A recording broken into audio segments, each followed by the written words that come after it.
ਦੋਸਤੋ ਅਸੀਂ ਮਸ਼ੀਨੀ ਯੁੱਗ ਦੇ ਵਿੱਚ ਰਹਿ ਰਹੇ ਹਾਂ ਤੇ ਅੱਜਕੱਲ ਹਰ ਇੱਕ ਬੰਦਾ ਮਸ਼ੀਨ ਬਣਿਆ ਫਿਰਦਾ ਹੈ ਕਿਉਂਕਿ ਉਹਨੂੰ ਹਮੇਸ਼ਾ ਆਪਣੇ ਪਰਿਵਾਰ ਦਾ ਖਿਆਲ ਹੁੰਦਾ ਕਿ ਆਪਣੇ ਪਰਿਵਾਰ ਨੂੰ ਜ਼ਿਆਦਾ ਤੋਂ ਜ਼ਿਆਦਾ ਫੈਸਿਲਿਟੀ ਦੇਵੇ, ਉਹਦੀ ਸਿਹਤ ਦਾ ਖਿਆਲ ਰੱਖੇ, ਉਹਦਾ ਕੰਮਕਾਰ ਠੀਕ ਚੱਲੇ, ਉਹਦੇ ਬੱਚਿਆਂ ਦੀ ਪੜ੍ਹਾਈ ਠੀਕ ਚੱਲੇ, ਉਹਨਾਂ ਦੇ ਵਿਆਹ ਟਾਈਮ 'ਤੇ ਹੋਣ ਅਤੇ ਉਹਨਾਂ ਦੇ ਘਰ ਦੇ ਵਿੱਚ ਕੋਈ ਬਿਮਾਰੀ ਨਾ ਹੋਵੇ, ਕੋਈ ਪਿੱਤਰ ਦੋਸ਼ ਨਾ ਹੋਵੇ।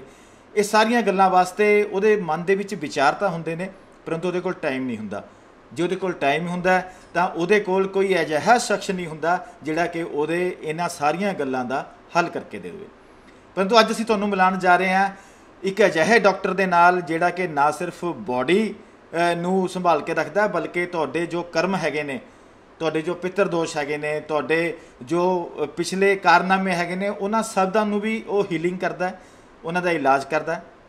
ਮੈਂ ਅੱਜ ਤੁਹਾਨੂੰ ਮਿਲਾਉਣ ਜਾ ਰਿਹਾ ਡਾਕਟਰ ਮੀਨਾਕਸ਼ੀ ਦੇ ਨਾਲ ਜੋ ਕਿ ਡਾਕਟਰ ਤਾਂ ਹੈਗੇ ਹੀ ਨੇ, ਨਾਲ ਤੁਹਾਡੇ ਕਰਮਾਂ ਦਾ ਵੀ ਇਲਾਜ ਕਰਦੇ ਨੇ, ਤੁਹਾਨੂੰ ਇਲਾਜ ਦੱਸਦੇ ਵੀ ਨੇ ਤਾਂ ਕਿ ਤੁਸੀਂ ਲਾਈਫ ਦੇ ਵਿੱਚ ਚੰਗੀ ਤਰ੍ਹਾਂ ਪ੍ਰਫੁੱਲਤ ਹੋ ਸਕੋ, ਵਿਕਸਿਤ ਹੋ ਸਕੋ ਅਤੇ ਤੁਹਾਡੇ ਬੱਚੇ ਜਿਹੜੇ ਉਹ ਹੈਲਦੀ ਰਹਿ ਸਕਣ ਅਤੇ ਉਹਨਾਂ ਦੇ ਕਾਰੋਬਾਰ ਵੀ ਬਹੁਤ ਵਧੀਆ ਫਿੱਟ ਹੋ ਸਕਣ ਜਾਂ ਕਾਰੋਬਾਰ ਉਹਨਾਂ ਦੇ ਵਧੀਆ ਬਣ ਸਕਣ।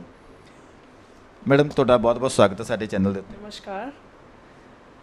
ਦਰਸ਼ਕਾਂ ਨੂੰ ਕੁਛ ਤੁਸੀਂ ਕਹਿਣਾ ਚਾਹੁੰਦੇ ਹੋ? ਦਰਸ਼ਕਾਂ ਨੂੰ ਕਹਿਣ ਲਈ ਮੇਰੇ ਕੋਲ ਸਿਰਫ ਇਹੀ ਹੈ ਕਿ ਜਿਵੇਂ ਹੁਣ ਕੋਵਿਡ ਪੈਂਡੇਮਿਕ ਚੱਲ ਰਿਹਾ ਹੈਗਾ ਅਤੇ ਬਹੁਤ ਸਾਰੇ ਲੋਕੀ ਵਰਿਡ ਨੇ, ਮੈਂਟਲੀ ਇੰਨਾ ਜ਼ਿਆਦਾ ਸਟ੍ਰੈਸ ਹੋਇਆ ਮੇਰੇ ਕੋਲ ਕਾਫੀ ਸਾਰੀਆਂ ਇਨਕੁਆਇਰੀਜ਼ ਆਉਂਦੀਆਂ ਹੈਗੀਆਂ ਇਹਦੇ ਬਾਰੇ 'ਚ। ਤਾਂ ਮੈਂ ਇੰਨਾ ਕਹਿਣਾ ਚਾਹਾਂਗੀ ਕਿ ਆਪਾਂ ਨੂੰ ਦੋ ਤਰੀਕੇ ਨਾਲ ਹੈਲਥ ਦੀ ਕੇਅਰ ਕਰਨੀ ਚਾਹੀਦੀ ਹੈ। ਪਹਿਲੀ ਕੇਅਰ ਜਿਹੜੀ ਆਪਾਂ ਹੈਗੀ ਹੈ ਮੈਡਮ ਤੁਸੀਂ ਬਹੁਤ ਵਧੀਆ ਕੀਤਾ ਤੁਸੀਂ ਇਹ ਸਵਾਲ ਸ਼ੁਰੂ ਕੀਤਾ ਕਿਉਂਕਿ ਮੈਂ ਇਸ ਸਵਾਲ ਤੋਂ ਹੀ ਸ਼ੁਰੂ ਕਰਨੀ ਸੀ ਇੰਟਰਵਿਊ ਕਿ ਜਿਹੜਾ ਪੈਂਡੈਮਿਕ ਹੈ ਕੀ ਇਹ ਪਿਛਲਾ ਕੋਈ ਕਰਮ ਹੈ ਇਨਸਾਨੀਅਤ ਦਾ ਕਿ ਜਿਹਦਾ ਹੁਣ ਤੱਕ ਇਲਾਜ ਨਹੀਂ ਲੱਭਿਆ ਕਿ ਜਾਂ ਫਿਰ ਇਹ ਕੋਈ ਅਣਗਹਿਲੀ ਹੈ, ਕੀ ਕਹਿ ਸਕਦੇ ਆ ਇਹਨੂੰ ਤੁਸੀਂ? ਦੇਖੋ ਜਿਹੜਾ ਪੈਂਡੈਮਿਕ ਹੈਗਾ ਇਹ ਹੈਗੀ ਤਾਂ ਕੁਦਰਤ ਦੀ ਮਾਰ ਹੀ ਹੈ। ਬਿਕੋਜ਼ ਦੇਖੋ ਸਾਰੇ ਬੰਦਿਆਂ ਨੂੰ ਪਤਾ ਹੈਗਾ ਕਿ ਇਹਦਾ ਹਾਲੇ ਤੱਕ ਕੋਈ ਵੈਕਸੀਨੇਸ਼ਨ ਨਹੀਂ ਆਇਆ ਔਰ ਕਾਰਨ ਵੀ ਲੋਕਾਂ ਨੂੰ ਖਾਸ ਨਹੀਂ ਪਤਾ ਚੱਲ ਰਿਹਾ। ਕੋਈ ਬੈਕਟੀਰੀਆ ਕਹਿ ਰਿਹਾ ਇਹਨੂੰ, ਕੋਈ ਵਾਇਰਸ ਕਹਿ ਰਿਹਾ ਇਹਨੂੰ, ਹੈ ਨਾ। ਤਾਂ ਇਹਦੇ ਵਿੱਚ ਕਹਿਣ ਲਈ ਮੇਰੇ ਕੋਲ ਸਿਰਫ ਇਹੀ ਹੈਗਾ ਕਿ ਦੇਖੋ ਆਪਾਂ ਕੁਦਰਤ ਦਾ ਇੰਨਾ ਜ਼ਿਆਦਾ ਵਿਨਾਸ਼ ਕਰ ਚੁੱਕੇ ਹਾਂ, ਇੰਨਾ ਜ਼ਿਆਦਾ ਅਸੀਂ ਜਾਨਵਰਾਂ ਨੂੰ, ਪੌਦਿਆਂ ਨੂੰ ਨੁਕਸਾਨ ਪਹੁੰਚਾ ਚੁੱਕੇ ਹਾਂ ਕਿ ਕੁਦਰਤ ਜਦੋਂ ਥੱਕ ਗਈ, ਕੁਦਰਤ ਨੇ ਆਪਣੇ ਆਪ ਨੂੰ ਸਾਹ ਲੈਣ ਲਈ ਇਹ ਜਿਹੜੀ ਚੀਜ਼ ਹੈਗੀ ਇੱਕ ਮਾਰ ਦੇ ਰੂਪ 'ਚ ਲੋਕਾਂ ਦੇ ਉੱਤੇ ਸਿੱਟੀ ਹੈ।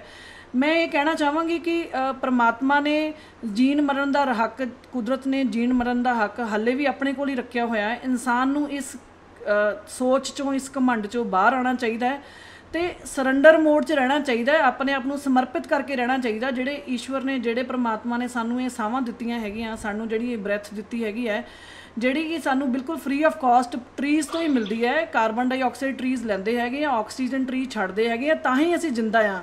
ਪਰ ਅਸੀਂ ਇੰਨੇ ਨਾਸ਼ੁਕਰੇ ਹੋ ਚੁੱਕੇ ਹਾਂ ਕਿ ਆਪਣੀ ਆਬਾਦੀ ਦੇ ਵਿੱਚ, ਆਪਣੀ ਡਿਵੈਲਪਮੈਂਟ ਦੇ ਚੱਕਰ ਦੇ ਵਿੱਚ ਅਸੀਂ ਪੌਦਿਆਂ ਨੂੰ ਨਾਸ਼ ਕਰ ਰਹੇ ਹਾਂ। ਬਿਲਕੁਲ ਜਿਹੜੀ ਲਾਈਫ ਹੈਗੀ ਆ ਉਹ ਇੱਕਦਮ ਆਧੁਨਿਕ ਲਾਈਫ ਦੇ ਚੱਕਰ ਦੇ ਵਿੱਚ ਅਸੀਂ ਇਹਨਾਂ ਚੀਜ਼ਾਂ ਦਾ ਖਾਤਮਾ ਕਰ ਰਹੇ ਹੈਗੇ ਹਾਂ। ਅਤੇ ਜਿਹੜੀ ਕੁਦਰਤ ਨੇ ਹੁਣ ਪੈਂਡੈਮਿਕ ਦੀ ਮਾਰ ਮਾਰੀ ਆ, ਦੇਖੋ ਲੋਕਡਾਊਨ ਹੋ ਗਿਆ, ਲੋਕ ਆਪਣੇ ਘਰਾਂ 'ਚ ਬੰਦ ਹੋ ਗਏ। ਦੇਖੋ ਤੁਸੀਂ ਸਭ ਨੇ ਵੀਡੀਓਜ਼, ਸਭ ਨੇ ਫੋਟੋਗ੍ਰਾਫਸ ਦੇ ਵਿੱਚ ਇਹ ਦੇਖਿਆ ਹੋਵੇਗਾ ਕਿ ਕੁਦਰਤ ਕਿੰਨੇ ਵਧੀਆ ਨਜ਼ਾਰੇ ਆਪਾਂ ਨੂੰ ਦਿਖਾ ਰਹੀ ਸੀ। ਰੇਨਬੋਜ਼ ਦਿਖ ਰਹੀਆਂ ਸੀ, ਆਕਾਸ਼ ਦੇ ਵਿੱਚ ਕਿੰਨਾ ਸੋਹਣਾ ਨੀਲਾ ਅਸਮਾਨ ਦਿਖ ਰਿਹਾ ਸੀ ਸਾਨੂੰ। ਸੜਕਾਂ ਦੇ ਉੱਤੇ ਦੇਖੋ ਕਿੰਨੇ ਪਿਆਰੇ ਪਿਆਰੇ ਜੀਵ ਬਾਹਰ ਆ ਗਏ ਸੀਗੇ। ਤਾਂ ਇਹੀ ਸ਼ੋਅ ਕਰਦੇ ਹੈਗੇ ਆ ਕਿ ਆਪਾਂ ਨੂੰ ਕੁਦਰਤ ਨੇ ਜਿਹੜਾ ਪਲੈਨਟ ਹੈਗਾ, ਅਰਥ ਪਲੈਨਟ ਹੈਗਾ, ਇਹ ਸ਼ੇਅਰ ਕਰਨ ਲਈ ਜਿਹੜਾ ਦਿੱਤਾ ਹੈਗਾ ਸਾਨੂੰ ਦੁਨੀਆ ਦੇ ਵਿੱਚ, ਸਾਨੂੰ ਇਹ ਪਲੈਨਟ ਸ਼ੇਅਰ ਕਰਨ ਲਈ ਜਿਹੜਾ ਬੰਦਾ ਇਸ ਦੁਨੀਆ 'ਚ ਰਹਿ ਰਿਹਾ ਹੈਗਾ, ਚਾਹੇ ਉਹ ਪਲਾਂਟਸ ਹੈ, ਚਾਹੇ ਉਹ ਜੀਵ ਹੈ, ਚਾਹੇ ਉਹ ਕੋਈ ਵੀ ਜਾਨਵਰ ਹੈਗੇ ਹੈ, ਸਭ ਦਾ ਬਰਾਬਰ ਹੱਕ ਹੈ। ਆਪਾਂ ਉਹਨਾਂ ਨੂੰ ਵੀ ਜੀਣ ਦਈਏ, ਉਹਨਾਂ ਨੂੰ ਵੀ ਸਾਹ ਲੈਣ ਦਈਏ। ਇਹ ਸਾਡਾ ਇਕੱਲਿਆਂ ਦਾ ਹੱਕ ਨਹੀਂ ਹੈਗਾ। ਅਤੇ ਜੇ ਅਸੀਂ ਜੀਣਾ ਆ, ਸਾਡਾ ਉਹਨਾਂ ਦੇ ਨਾਲ ਹੀ ਜੀਣਾ ਆ, ਅਸੀਂ ਇਕੱਲੇ ਨਹੀਂ ਜੀ ਸਕਦੇ। ਇਹੀ ਕਹਿਣਾ ਚਾਹਾਂਗੀ ਮੈਂ। ਸੋ ਮੈਂ ਆਪਣੇ ਦਰਸ਼ਕਾਂ ਨੂੰ ਦੱਸਣਾ ਚਾਹੂੰਗਾ ਕਿ ਇਹ ਜਿਹੜਾ ਕੁਐਸਚਨ ਸੀ ਅਸੀਂ ਪੁੱਛਿਆ ਸੀ ਡਾਕਟਰ ਮੀਨਾਕਸ਼ੀ ਨੂੰ, ਜਿਨ੍ਹਾਂ ਨੇ ਕਿ BHMS ਇਹਨਾਂ ਨੇ ਕੀਤੀ ਹੋਈ ਹੈਗੀ ਹੈ ਅਤੇ ਇਹ ਪ੍ਰੈਕਟਿਸ ਵੀ ਕਰਦੇ ਨੇ। ਪਰੰਤੂ ਤੁਸੀਂ ਦੇਖ ਸਕਦੇ ਹੋ ਕਿ ਮੇਰੇ ਸਾਹਮਣੇ ਟੇਬਲ ਦੇ ਉੱਤੇ ਟੈਰੋ ਕਾਰਡਸ ਨੇ ਜਿਹੜੇ ਉਹ ਪਏ ਹੈਗੇ ਨੇ। ਟੈਰੋ ਕਾਰਡਸ ਨਾਲ ਇਹ ਲੋਕਾਂ ਦੀਆਂ ਕਿਸਮਤਾਂ, ਉਹਨਾਂ ਦੇ ਘਰਾਂ ਦੇ ਵਿੱਚ ਸ਼ਾਂਤੀ ਲੈ ਕੇ ਆਉਂਦੇ ਨੇ। ਹੁਣ ਜਿਹੜਾ ਆਪਾਂ ਸਵਾਲ ਕਰਾਂਗੇ ਉਹ ਆਮ ਲੋਕਾਂ ਦੇ ਆਮ ਜ਼ਿੰਦਗੀ ਨਾਲ ਜੁੜੇ ਹੋਏ ਕੁਝ ਸਵਾਲ ਹੋਣਗੇ ਜਿਨ੍ਹਾਂ ਦੇ ਕੇ ਹਰੇਕ ਮਨ ਦੇ ਵਿੱਚ ਇੱਕ ਬਲਬਲਾ ਹੁੰਦਾ ਕਿ ਜੇ ਮੈਨੂੰ ਆਹ ਪ੍ਰੋਬਲਮ ਆ ਜਾਵੇ ਤਾਂ ਉਹਦਾ ਹੱਲ ਕੀ ਆ। ਮੈਡਮ ਮੈਂ ਜੋ ਆਪਣੇ ਫੈਮਿਲੀ ਮੈਂਬਰਸ ਹੁੰਦੇ ਨੇ ਘਰ ਦੇ ਵਿੱਚ, ਉਹਨਾਂ ਦੇ ਉੱਪਰ ਬਹੁਤ ਤਰ੍ਹਾਂ ਦੀਆਂ ਪ੍ਰੋਬਲਮਸ ਆ ਜਾਂਦੀਆਂ, ਬਿਮਾਰੀ ਆ ਜਾਂਦੀਆਂ ਜਾਂ ਬਰਬਾਦੀ ਦਾ ਕਾਰਨ ਬਣ ਜਾਂਦੇ ਨੇ, ਬਿਜ਼ਨਸ ਠੱਪ ਹੋ ਜਾਂਦੇ ਨੇ। ਕੀ ਇਹਨਾਂ ਸਾਰਿਆਂ ਦਾ ਜੋ ਇੱਕ ਪਰਿਵਾਰ ਰਹਿ ਰਿਹਾ ਆਪਸ ਦੇ ਵਿੱਚ ਇੰਟਰਲਿੰਕਡ ਹੁੰਦਾ ਹੈ? ਬਿਲਕੁਲ ਇੰਟਰਲਿੰਕਡ ਹੁੰਦਾ ਹੈ ਜੀ ਇਹ, ਕਿਉਂਕਿ ਸਭ ਦੇ ਸਟਾਰਸ ਇੱਕ ਦੂਸਰੇ ਨੂੰ ਇਫੈਕਟ ਕਰਦੇ ਆ। ਨਾਰਮਲੀ ਹਿੰਦੂ ਸੰਸਕ੍ਰਿਤੀ 'ਚ ਤੁਸੀਂ ਵੇਖਿਆ ਵੀ ਹੋਣਾ, ਹਿੰਦੂ ਸੰਸਕ੍ਰਿਤੀ ਦੇ ਵਿੱਚ ਵਿਆਹ ਤੋਂ ਪਹਿਲਾਂ ਟੇਵੇ ਮਿਲਾਏ ਜਾਂਦੇ ਆ, ਕੁੰਡਲੀਆਂ ਮਿਲਾਈਆਂ ਜਾਂਦੀਆਂ ਤਾਂ ਕਿ ਸ਼ਾਂਤੀ ਬਣੀ ਰਵੇ। ਬਟ ਇਹ ਇੱਕ ਰੈਲੇਵੈਂਟ ਟਰਮ ਹੈ ਐਕਚੁਅਲੀ, ਕਿਉਂਕਿ ਬਹੁਤ ਸਾਰੇ ਆਪਾਂ ਨੂੰ ਇੱਦਾਂ ਮਿਸ ਅੰਡਰਸਟੈਂਡਿੰਗਸ ਹੁੰਦੀਆਂ ਹੈਗੀਆਂ। ਕੁੰਡਲੀ ਜਿਹੜੀ ਲੋਕੀ ਕੰਪਿਊਟਰ ਤੋਂ ਮਿਲਾ ਲੈਂਦੇ ਹੈਗੇ ਆ, ਉਹ ਕੰਪਿਊਟਰ ਇੱਕ ਸੌਫਟਵੇਅਰ ਹੈ, ਉਹ ਤੁਹਾਡੇ ਗੁਣ ਦੋਸ਼ ਕਿਵੇਂ ਦੱਸ ਸਕਦਾ? ਕੰਪਿਊਟਰ ਵੀ ਇਨਸਾਨ ਨੇ ਬਣਾਇਆ ਨਾ, ਇਨਸਾਨ ਦੀ ਕੈਲਕੂਲੇਸ਼ਨ 'ਤੇ ਹੈ। ਆਪਣੇ ਇੰਨੇ ਰਿਸ਼ੀ ਮੁਨੀ ਮਹਾਤਮਾ ਹੋਏ ਹੈ, ਉਹਨਾਂ ਨੇ ਇੰਨੇ ਵੱਡੇ ਵੱਡੇ ਗ੍ਰੰਥ ਲਿਖੇ ਹੈ, ਪਰ ਉਹ ਗ੍ਰੰਥ ਜਿਹੜੇ ਹੈਗੇ ਆ ਉਹ ਇੱਕ ਇਨਸਾਨ ਨੇ ਲਿਖੇ ਹੈ, ਕੰਪਿਊਟਰ ਨੇ ਨਹੀਂ ਲਿਖੇ। ਸੋ ਇਹਦੇ ਵਿੱਚ ਗੜਬੜ ਹੋ ਜਾਂਦੀ ਹੈ। ਮੋਰ ਓਵਰ ਜਿਹੜੇ ਆਪਾਂ ਇਨਸਾਨ ਇੱਕ ਦੂਸਰੇ ਦੇ ਨਾਲ ਫੈਮਿਲੀ 'ਚ ਸਪੋਜ਼ 4 ਜਾਂ 5 ਬੰਦੇ ਰਹਿ ਰਹੇ ਹੈ, ਠੀਕ ਹੈ, ਉਹਨਾਂ ਦਾ ਇੱਕ ਔਰਾ ਹੁੰਦਾ ਹੈ। ਔਰਾ ਜਿਹੜਾ ਹੁੰਦਾ ਹੈ ਉਹ ਇੱਕ ਇਲੈਕਟ੍ਰੋਮੈਗਨੈਟਿਕ ਫੀਲਡ ਹੈ। ਇਲੈਕਟ੍ਰੋਮੈਗਨੈਟਿਕ ਫੀਲਡ ਕੀ ਮਤਲਬ ਇੱਕ ਚੁੰਬਕੀय ਸ਼ਕਤੀ ਹੈ। ਜਿਵੇਂ ਕਿ ਜਿਹੜੇ ਪਲੈਨਟਸ ਹੈਗੇ ਆ ਜਾਂ ਅਰਥ ਹੈਗੀ ਹੈ, ਇਹ ਲਾਅ ਆਫ ਗ੍ਰੈਵਿਟੀ ਨਾਲ ਚੱਲਦਾ ਹੈ। ਜਿਵੇਂ ਸੇਬ ਗਿਰਿਆ ਤੇ ਉਹ ਧਰਤੀ ਦੇ ਥੱਲੇ ਹੀ ਗਿਰਦਾ, ਉੱਪਰ ਨਹੀਂ ਜਾਂਦਾ। It is ਇੰਡੀਕੇਟਿੰਗ the law of gravity, ਇੱਕ ਚੁੰਬਕੀय ਤਾਕਤ ਹੈ ਧਰਤੀ ਦੇ ਵਿੱਚ। ਸੇਮ ਇਸੇ ਤਰ੍ਹਾਂ ਇਨਸਾਨ ਦਾ ਇੱਕ ਚੁੰਬਕੀय ਖੇਤਰ ਹੁੰਦਾ ਹੈ ਆਲੇ ਦੁਆਲੇ, ਜਿਹਨੂੰ ਆਪਾਂ ਇਲੈਕਟ੍ਰੋਮੈਗਨੈਟਿਕ ਫੀਲਡ ਕਹਿੰਦੇ ਹਾਂ, ਔਰ ਉਹਨੂੰ ਐਸਟ੍ਰੋਲੋਜੀ ਜਾਂ ਦੇ ਵਿੱਚ ਆਪਾਂ ਔਰਾ ਕਹਿੰਦੇ ਹਾਂ। ਹੁਣ ਹਰ ਇਨਸਾਨ ਦਾ ਘਰ ਦੇ ਵਿੱਚ ਔਰਾ ਜਿਹੜਾ ਹੁੰਦਾ ਉਹ ਵੇਰੀ ਕਰਦਾ ਹੈ। ਉਹ ਔਰਾ ਦੇ ਹਿਸਾਬ ਦੇ ਨਾਲ ਰਿਲੇਸ਼ਨਸ਼ਿਪ ਡਿਵੈਲਪ ਹੁੰਦੇ ਆ, ਉਹ ਔਰਾ ਦੇ ਹਿਸਾਬ ਦੇ ਨਾਲ ਰਿਲੇਸ਼ਨਸ਼ਿਪ ਗਰੋ ਹੁੰਦੇ ਆ। ਇਨਫੈਕਟ ਹਸਬੈਂਡ ਵਾਈਫ ਦੀ ਵਿੱਚ ਜਿਹੜੀ ਸੁਲ੍ਹਾ ਹੁੰਦੀ ਹੈ ਜਾਂ ਲੜਾਈ ਹੁੰਦੀ ਹੈ, ਉਹ ਔਰਾ ਦੇ ਪਲੱਸ ਮਾਈਨਸ ਹੋਣ ਨਾਲ ਹੁੰਦੀ ਹੈ। ਜਾਂ ਘਰ ਦੇ ਵਿੱਚ ਸੰਤਾਨ ਦਾ ਹੋਣਾ ਨਹੀਂ ਹੋਣਾ, ਸੰਤਾਨ ਹੋ ਕੇ ਸੰਤਾਨ ਦਾ ਸੁੱਖ ਨਾ ਮਿਲਣਾ, ਇਹ ਸਾਰੀਆਂ ਚੀਜ਼ਾਂ ਜਿਹੜੀਆਂ ਹੈਗੀਆਂ ਇੱਕ ਐਨਰਜੀ ਫੀਲਡ ਨਾਲ ਰਿਲੇਟਿਡ ਹੈ। ਤੋ ਜਿਹੜਾ ਯੂਨੀਵਰਸ ਹੈ ਉਹ ਐਨਰਜੀ ਦੇ ਉੱਤੇ ਕੰਮ ਕਰਦਾ ਹੈ। ਇਟਸ ਅ ਕਾਸਮਿਕ ਐਨਰਜੀ ਬੇਸਿਕਲੀ, ਜਿਹਨੂੰ ਆਪਾਂ ਕਹਿੰਦੇ ਪ੍ਰਾਣ ਸ਼ਕਤੀ। ਇਹੀ ਪ੍ਰਾਣ ਸ਼ਕਤੀ ਆਪਣੀ ਆਤਮਾ ਦੇ ਵਿੱਚ ਜੇ ਆਉਂਦੀ ਹੈ ਤੇ ਇਨਸਾਨ ਦਾ ਜਨਮ ਹੁੰਦਾ ਹੈ। ਜੇ ਆਤਮਾ ਦੇ ਵਿੱਚੋਂ ਪ੍ਰਾਣ ਸ਼ਕਤੀ ਚਲੀ ਜਾਂਦੀ ਹੈ ਤੇ ਇਨਸਾਨ ਦੀ ਡੈਥ ਹੋ ਜਾਂਦੀ ਹੈ। ਸੋ ਆਪਾਂ ਜੇ ਆਪਣੇ ਇਲੈਕਟ੍ਰੋਮੈਗਨੈਟਿਕ ਫੀਲਡ ਦੇ ਉੱਪਰ ਕੰਮ ਕਰ ਲਈਏ ਤਾਂ ਆਪਣੇ ਜਿਹੜੇ ਰਿਲੇਸ਼ਨਸ਼ਿਪ ਹੈ ਉਹ ਵਧੀਆ ਹੋ ਸਕਦੇ ਆ। ਐਵੇਂ ਜਿਹੜਾ ਔਰਾ ਹੈਗਾ ਉਹ ਸਿਰਫ ਇਨਸਾਨ ਦਾ ਨਹੀਂ ਹੁੰਦਾ, ਬੰਦਿਆਂ ਦਾ ਨਹੀਂ ਹੁੰਦਾ, ਉਹ ਸਿਰਫ ਉਹ ਹਰ ਚੀਜ਼ ਦਾ ਹੁੰਦਾ ਹੈ। ਆਪਣੇ ਕੋਲ ਜਿਹੜੀ ਨਾਨ ਲਿਵਿੰਗ ਥਿੰਗਸ ਹੁੰਦੀਆਂ, ਜਿਵੇਂ ਕਿ ਇਹ ਟੇਬਲ ਹੈ, ਜਿਵੇਂ ਕਿ ਇਹ ਟੇਬਲ ਹੈ, ਜਿਵੇਂ ਕਿ ਇਹ ਚੀਜ਼ ਹੈ, ਇਹਨਾਂ ਦਾ ਵੀ ਔਰਾ ਹੁੰਦਾ ਹੈ। ਜਿਹੜੇ ਇਨਸਾਨ ਦਾ ਜਿੰਨਾ ਔਰਾ ਹੁੰਦਾ ਹੈ ਉਹ ਓਨੇ ਔਰਾ ਦੀ ਚੀਜ਼ ਨੂੰ ਅਟਰੈਕਟ ਕਰਦਾ ਹੈ। ਜਿਵੇਂ ਤੁਸੀਂ ਦੇਖਿਆ ਹੋਣਾ ਕਿ ਕੁਝ ਲੋਕ ਇੱਦਾਂ ਦੇ ਹੁੰਦੇ ਆ ਲਾਈਫ ਦੇ ਵਿੱਚ, ਜਿਹੜੇ ਕਿਸੇ ਵੀ ਪਾਰਟੀ 'ਚ ਜਾਂਦੇ ਆ, ਉਹਨਾਂ ਦਾ ਔਰਾ ਇੰਨਾ ਸਟਰੋਂਗ ਹੁੰਦਾ ਕਿ 100 ਦੇ 100 ਬੰਦੇ ਉਹਨਾਂ ਦੇ ਮਗਰ ਹੀ ਘੁੰਮਦੇ ਆ। ਇਸ ਕਰਕੇ ਨਹੀਂ ਘੁੰਮਦੇ ਕਿ ਵੀ ਉਹ ਬੰਦਾ ਬਹੁਤ ਵਧੀਆ ਹੈ ਜਾਂ ਉਹਦਾ ਕੋਈ ਪੈਸੇ ਦੀ ਪਾਵਰ ਹੈ ਜਾਂ ਕੁਝ ਇੱਦਾਂ ਆ, ਬਟ ਰੀਜ਼ਨ ਇਹ ਹੁੰਦਾ ਹੈ ਕਿ ਉਹਦਾ ਜਿਹੜਾ ਇਲੈਕਟ੍ਰੋਮੈਗਨੈਟਿਕ ਫੀਲਡ ਅਰਾਊਂਡ ਹਿਮ ਔਰ ਹਰ, ਉਹ ਜਿਹੜਾ ਹੁੰਦਾ ਉਹ ਬਹੁਤ ਜ਼ਿਆਦਾ ਸਟਰੋਂਗ ਹੁੰਦਾ ਹੈ। ਔਰਾ 1 ਇੰਚ ਤੋਂ ਲੈ ਕੇ 8 ਇੰਚ 10 ਇੰਚ ਤੱਕ ਹੁੰਦਾ ਹੈ। ਜਿਵੇਂ ਤੁਸੀਂ ਦੇਖਿਆ ਹੋਣਾ ਆਪਣੇ ਗੁਰੂਆਂ ਦੇ ਵਿੱਚ ਜਾਂ ਦੇਵਤਿਆਂ ਦੇ ਵਿੱਚ, ਗੁਰੂ ਨਾਨਕ ਦੇਵ ਜੀ ਦੇ ਪਿੱਛੇ ਉਹਨਾਂ ਦੀ ਫੋਟੋ ਜਦੋਂ ਆਪਾਂ ਦੇਖਦੇ ਹਾਂ ਵੀ ਇੱਕ ਰਾਊਂਡ ਵਾਈਟ ਕਲਰ ਦੀ ਲਾਈਟ ਹੁੰਦੀ ਹੈ। ਉਹ 7-8 ਇੰਚ ਦੀ ਜਿਹੜੀ ਲਾਈਟ ਹੈ ਉਹਨੂੰ ਆਪਾਂ ਔਰਾ ਕਹਿੰਦੇ ਹਾਂ। ਉਹ ਦੇਵੀ ਦੇਵਤਿਆਂ ਦੇ ਵਿੱਚ ਨਹੀਂ ਹੁੰਦਾ, ਉਹ ਹਰ ਇਨਸਾਨ ਦੇ ਵਿੱਚ ਵੀ ਹੁੰਦਾ ਹੈ। ਜੇ ਆਪਾਂ ਉਸ ਔਰਾ ਦੇ ਉੱਤੇ ਕੰਮ ਕਰ ਲਈਏ ਤੇ ਆਪਣੇ ਸਾਰੇ ਰਿਲੇਸ਼ਨਸ਼ਿਪ ਜਿਹੜੇ ਉਹ ਵਧੀਆ ਹੋ ਸਕਦੇ ਆ। ਇਨਫੈਕਟ ਆਪਣੇ ਬਿਜ਼ਨਸ ਕਾਰੋਬਾਰ ਜਿਹੜੇ ਵੀ ਹੈਗੇ ਉਹ ਵੀ ਵਧੀਆ ਹੋ ਸਕਦੇ ਆ। ਮੈਡਮ, ਅਕਸਰ ਜਿਹੜੇ ਆਪਾਂ ਸਮਾਜਿਕ ਲੋਕ ਆ, ਫੈਮਿਲੀ ਦੇ ਵਿੱਚ ਆ, ਆਪਾਂ ਕੋਈ ਵੀ ਗੱਲ ਹੁੰਦੀ ਹੈ ਤਾਂ ਆਪਾਂ ਕਿਸਮਤ ਨੂੰ ਦੋਸ਼ ਦਿੰਦੇ ਆ। ਮਤਲਬ ਤੁਹਾਨੂੰ ਲੱਗਦਾ ਵੀ ਇਹ ਜਿਹੜੇ ਟੈਰੋ ਕਾਰਡ ਨੇ ਇਹਨਾਂ ਦੇ ਵਿੱਚ ਹਰ ਇੱਕ ਚੀਜ਼ ਦਾ ਹੱਲ ਹੈਗਾ? ਅੱਛਾ, ਇੱਕ ਮੈਂ ਤੁਹਾਨੂੰ ਗੱਲ ਪੁੱਛਣੀ ਚਾਹੂੰਗਾ ਕਿ ਅਸੀਂ ਕਿਸੇ ਵੀ ਐਸਟ੍ਰੋਲੋਜਿਸਟ ਦੀ ਅਸੀਂ ਐਡ ਦੇਖਦੇ ਹਾਂ ਤਾਂ ਉਹਦੇ 'ਤੇ ਬੜਾ ਕੁਝ ਲਿਖਿਆ ਹੁੰਦਾ। ਤੁਸੀਂ ਪਹਿਲਾਂ ਗੱਲ ਕੀਤੀ ਹੈਗੀ ਹੈ ਕਿ ਸੰਤਾਨ ਦੀ ਗੱਲ ਕੀਤੀ ਹੈ। ਹੁਣ ਕਈ ਐਸਟ੍ਰੋਲੋਜਿਸਟ ਨੇ ਲਿਖਿਆ ਹੁੰਦਾ ਹੈਗਾ ਕਿ ਸ਼ਰਤੀਆ ਲੜਕਾ ਹੋਵੇਗਾ। ਕੀ ਇਹ ਚੀਜ਼ ਐਸਟ੍ਰੋਲੋਜਿਸਟ ਦੱਸ ਸਕਦਾ ਹੈ ਕਿ ਇਹ ਪੋਸੀਬਲ ਹੈ? ਮੈਡਮ ਦੇਖੋ, ਦੱਸ ਤਾਂ ਸਕਦਾ ਹੈ, ਬਿਲਕੁਲ ਦੱਸ ਸਕਦਾ ਹੈਗਾ, ਕਿਉਂਕਿ ਇਹ ਸਟਾਰਸ ਦੇ ਉੱਪਰ ਹੀ ਹੁੰਦਾ ਹੈ ਕਿ ਤੁਹਾਨੂੰ ਲੜਕੇ ਦਾ ਸੁੱਖ ਮਿਲਣਾ ਹੈ ਜਾਂ ਲੜਕੀ ਦਾ ਸੁੱਖ ਮਿਲਣਾ ਹੈ। ਬਟ 90% ਇਸ ਚੀਜ਼ ਨੂੰ ਮਿਸਅੰਡਰਸਟੈਂਡ ਕੀਤਾ ਜਾਂਦਾ, ਮਿਸਇੰਟਰਪ੍ਰੇਟ ਕੀਤਾ ਜਾਂਦਾ। ਅੱਜ ਕੱਲ੍ਹ ਇਹਨੂੰ ਜਿਹੜਾ ਕਮਰਸ਼ਲੀ ਹੈਗਾ ਉਹਨੂੰ ਐਜ਼ ਅ ਬਿਜ਼ਨਸ ਐਸਟੈਬਲਿਸ਼ ਕੀਤਾ ਗਿਆ। ਬਟ ਇਹ ਜਿਹੜੀ ਚੀਜ਼ ਹੈਗੀ ਆ ਆਪਣੇ ਪੁਰਾਣੇ ਵੇਦਾਂ ਦੇ ਵਿੱਚ ਵੀ ਤੁਸੀਂ ਦੇਖਿਆ ਸੀਗਾ, ਜਾਂ ਪੁਰਾਣੇ ਟਾਈਮ ਦੇ ਵਿੱਚ ਹਜ਼ਾਰਾਂ ਵਰਸ਼ ਪਹਿਲਾਂ ਹੈ, ਤੁਸੀਂ ਦੇਖਿਆ ਹੋਣਾ ਕਿ ਜਦੋਂ ਭਗਵਾਨ ਰਾਮ ਦਾ ਜਨਮ ਹੋਇਆ ਸੀਗਾ ਤਾਂ ਯੱਗ ਕੀਤਾ ਗਿਆ ਸੀਗਾ। ਜਿਵੇਂ ਮਾਤਾ ਸੀਤਾ ਲਈ ਉਹਨਾਂ ਨੇ ਧਰਤੀ ਤੋਂ ਪਹਿਲਾਂ ਯੱਗ ਕੀਤਾ ਸੀ, ਧਰਤੀ ਦੇ ਵਿੱਚ ਹੱਲ ਜੋਤਿਆ ਤੇ ਧਰਤੀ 'ਚ ਸੀਤਾ ਮਾਤਾ ਦਾ ਜਨਮ ਹੋਇਆ। ਤਾਂ ਇਹ ਜਿਹੜੀਆਂ ਚੀਜ਼ਾਂ ਹੈਗੀਆਂ they are actually organizing your energies. ਇਹਨੂੰ ਆਪਾਂ ਕਹਿੰਦੇ ਆ ਚੈਨਲਾਈਜ਼ਿੰਗ ਯੂਅਰ ਐਨਰਜੀਜ਼। ਜਦੋਂ ਆਪਾਂ ਕੋਈ ਪਾਠ ਪੂਜਾ ਕਰਦੇ ਹਾਂ ਜਾਂ ਕੋਈ ਇੱਦਾਂ ਧਰਮ ਦਾ ਕੋਈ ਕੰਮ ਕਰਦੇ ਹੈਗੇ ਆ ਤੇ ਆਪਾਂ ਨੂੰ ਈਸ਼ਵਰ ਦੇ ਨਾਲ ਇੱਕ ਵਾਈਬ੍ਰੇਸ਼ਨ ਸਾਡੀ ਸੈੱਟ ਹੋ ਜਾਂਦੀ ਹੈ। ਯੂਨੀਵਰਸ ਦੇ ਨਾਲ ਸਾਡੀ ਜਿਹੜੀਆਂ ਵਾਈਬ੍ਰੇਸ਼ਨਸ ਹੈ ਉਹ ਇਨਟਿਊਨ ਹੋ ਜਾਂਦੀਆਂ ਕਿ ਆਪਾਂ ਨੂੰ ਇਹ ਚੀਜ਼ ਚਾਹੀਦੀ ਹੈ ਔਰ ਕਿਸੇ ਵੀ ਕੀਮਤ 'ਤੇ ਚਾਹੀਦੀ ਹੈ। ਜਿਹੜੇ ਆ ਤੁਸੀਂ ਕਹਿ ਰਹੇ ਹੈਗੇ ਹੋ ਕਿ ਵੀ ਸ਼ਰਤੀਆ ਮੁੰਡਾ ਹੋਏਗਾ ਜਾਂ ਸ਼ਰਤੀਆ ਕੁੜੀ ਹੋਏਗੀ, ਦੇਖੋ ਇਹ ਹਰ ਐਸਟ੍ਰੋਲੋਜਰ ਦੀ ਕੈਲਕੂਲੇਸ਼ਨ ਤੇ ਡਿਪੈਂਡ ਕਰਦਾ ਹੈ ਕਿ ਉਹਦੀ ਕੈਲਕੂਲੇਸ਼ਨ ਕਿੰਨੀ ਕੁ ਐਕੂਰੇਟ ਹੈ। ਜਿਵੇਂ ਕਿ ਐਕੂਰੇਸੀ ਦਾ ਮਤਲਬ ਇਹ ਹੈ ਕਿ ਕੈਲਕੂਲੇਸ਼ਨ ਦੇ ਹਿਸਾਬ ਨਾਲ ਮੁੰਡਾ ਹੋ ਸਕਦਾ, ਜੇ ਉਹਨਾਂ ਦੀ ਕੈਲਕੂਲੇਸ਼ਨ 'ਚ ਸਟਾਰ ਇੱਦਾਂ ਦੇ ਬਣਦੇ ਆ, ਯੋਗ ਇੱਦਾਂ ਦੇ ਬਣਦੇ ਆ ਤਾਂ ਬੇਟਾ ਹੀ ਹੋਏਗਾ, ਔਰ ਅਗਰ ਯੋਗ ਇੱਦਾਂ ਦੇ ਬਣ ਰਹੇ ਆ ਤਾਂ ਬੇਟੀ ਹੀ ਹੋਏਗੀ। ਬਟ ਇਹਨੂੰ ਮਿਸਇੰਟਰਪ੍ਰੇਟ ਕਰਕੇ ਸੁਸਾਇਟੀ ਦੇ ਉੱਤੇ ਇਹਦਾ ਗਲਤ ਇਫੈਕਟ ਲਿਆਉਂਦਾ ਜਾ ਰਿਹਾ। ਕੁੜੀਆਂ ਨੂੰ ਜੀਣ ਦਾ ਮੌਕਾ ਨਹੀਂ ਦਿੱਤਾ ਜਾਂਦਾ, ਕੁੱਖਾਂ 'ਚ ਮਾਰ ਦਿੱਤਾ ਜਾਂਦਾ। So basically as an astrologer ਮੈਂ ਇਹ ਗੱਲ ਸਾਰਿਆਂ ਨੂੰ ਸ਼ੇਅਰ ਕਰਨਾ ਚਾਹਾਂਗੀ ਕਿ ਇਹ ਬੇਸ਼ੱਕ ਤੁਹਾਨੂੰ ਪਤਾ ਚੱਲਦਾ ਹੈ ਜਾਂ ਨਹੀਂ ਪਤਾ ਚੱਲਦਾ ਹੈ, ਇਹਨੂੰ ਸੁਸਾਇਟੀ ਦੇ ਵਿੱਚ ਆਪਾਂ ਨੂੰ ਜਿਹੜਾ ਵੀ ਬੰਦਾ ਆਪਣੇ ਕੋਲ ਕੁਐਸਚਨ ਪੁੱਛਣ ਆਉਂਦਾ ਉਹਨੂੰ ਇਸ ਤਰੀਕੇ ਨਾਲ ਗਾਈਡ ਕਰੋ ਕਿ ਉਹ ਆਪਣਾ ਬੱਚਾ, ਚਾਹੇ ਉਹ ਬੇਟੀ ਹੈ ਚਾਹੇ ਉਹ ਬੇਟਾ ਆ, ਉਹਨੂੰ ਰੱਖੇ, ਤਾਂ ਕਿ ਕੁਦਰਤ ਦੇ ਵਿੱਚ ਜਿਹੜਾ ਇਹ ਡਿਸਬੈਲੈਂਸ ਹੋ ਗਿਆ ਮੁੰਡੇ ਕੁੜੀਆਂ ਦਾ, ਇਹ ਵੀ ਜਿਹੜਾ ਆਪਾਂ ਹੈਗਾ ਇਹ ਵੀ ਇੱਕ ਪੁੰਨ ਦਾ ਕੰਮ ਹੈ ਕਿ ਅਸੀਂ ਉਸ ਜੀਵ ਨੂੰ ਆਉਣ ਲਈ ਇਸ ਧਰਤੀ ਤੇ ਮੌਕਾ ਦੇ ਰਹੇ ਹਾਂ, ਨਾ ਕਿ ਲੜਕਾ ਜਾਂ ਲੜਕੀ ਨੂੰ ਆਉਣ ਦਾ ਮੌਕਾ ਦੇ ਰਹੇ ਹਾਂ। ਮੈਂ ਪਰਸਨਲੀ ਸਪੀਕਿੰਗ ਇਸ ਚੀਜ਼ ਦੇ ਬਿਲਕੁਲ ਫੇਵਰ 'ਚ ਨਹੀਂ ਹੈਗੀ ਕਿ ਆਪਾਂ ਇਹਨੂੰ ਡਿਸਕਲੋਜ਼ ਕਰੀਏ। ਜਿਵੇਂ ਕਿ ਡਾਕਟਰਸ ਲਈ ਵੀ ਅੱਜ ਕੱਲ੍ਹ ਗਵਰਨਮੈਂਟ ਨੇ ਬੈਨ ਕਰ ਦਿੱਤਾ ਹੋਇਆ ਕਿ ਸਕੈਨ ਵਗੈਰਾ ਨਾ ਦੱਸੋ, ਕਿਉਂਕਿ ਲੋਕੀ ਜਾ ਕੇ ਕੁੱਖਾਂ ਦੇ ਵਿੱਚ ਕੁੜੀਆਂ ਨੂੰ ਮਾਰ ਦਿੰਦੇ ਆ। ਔਰ ਮੈਂ ਐਜ਼ ਏ ਫੀਮੇਲ, ਕਿਉਂਕਿ ਮੈਂ ਆਪ ਇੱਕ ਕੁੜੀ ਹਾਂ, ਮੈਨੂੰ ਲੱਗਦਾ ਹੈਗਾ ਕਿ ਕੁੜੀਆਂ ਨੂੰ ਜੀਣ ਦਾ ਮੌਕਾ ਜ਼ਿਆਦਾ ਮਿਲਣਾ ਚਾਹੀਦਾ ਹੈ। ਪ੍ਰਮਾਤਮਾ ਨੇ ਕੁੜੀਆਂ ਨੂੰ ਜੀਣ ਦਾ ਹੱਕ ਦਿੱਤਾ ਹੈ। ਕੁੜੀਆਂ ਜਿਹੜੀਆਂ ਹੈਗੀਆਂ ਉਹ ਅੱਗੇ ਰਚਨਾ ਕਰ ਰਹੀਆਂ, ਸ੍ਰਿਸ਼ਟੀ ਦੀ ਰਚਨਾ ਕਰ ਰਹੀਆਂ, ਤੇ ਜਿਹੜਾ ਸ੍ਰਿਸ਼ਟੀ ਦੀ ਰਚਨਾ ਕਰ ਰਿਹਾ ਆ ਉਹਨੂੰ ਤਾਂ ਮੌਕਾ ਦਿਓ ਜੀਣ ਦਾ। So it should not be disclosed. ਇਹ ਗੱਲ ਤੁਹਾਡੀ ਠੀਕ ਹੈਗੀ ਹੈ ਕਿ ਹਾਂ ਵੀ ਸ਼ਰਤੀਆ ਇਲਾਜ ਹੈ, ਸ਼ਰਤੀਆ ਹੁੰਦਾ ਹੈ ਜਾਂ ਸ਼ਰਤੀਆ ਨਹੀਂ ਹੁੰਦਾ ਹੈ, ਡਿਪੈਂਡਸ ਔਨ ਦਾ ਐਸਟ੍ਰੋਲੋਜੀਕਲ ਕੈਲਕੂਲੇਸ਼ਨ ਕਿ ਸਾਹਮਣੇ ਵਾਲਾ ਜਿਹੜਾ ਬੰਦਾ ਕੈਲਕੂਲੇਟ ਕਰ ਰਿਹਾ ਹੈਗਾ ਉਹਨੂੰ ਕਿੰਨੀ ਕੁ ਨੌਲੇਜ ਹੈ। ਉਹ ਨੌਲੇਜ ਠੀਕ ਵੀ ਹੋ ਸਕਦੀ ਹੈ, ਉਹ ਨੌਲੇਜ ਗਲਤ ਵੀ ਹੋ ਸਕਦੀ ਹੈ।